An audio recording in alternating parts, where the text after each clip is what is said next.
Οι σκύλοι είναι ευλογημένοι με τη δυνατότητα της απόλυτης αγάπης. Ό,τι και να τους κάνεις, αυτοί περιμένουν την καλή σου στη στιγμή και νομίζεις ότι ζουν μονάχα για αυτή. Τόσο πολύ μπορούν να αγαπήσουν.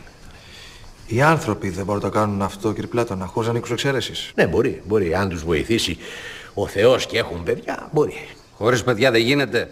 Λεβέντη μου, η πραγματική αγάπη είναι να αγαπάς κάποιον τυφλά και απόλυτα αδιαφορώντας για το πώς σου φέρεται ή τι σου έχει κάνει.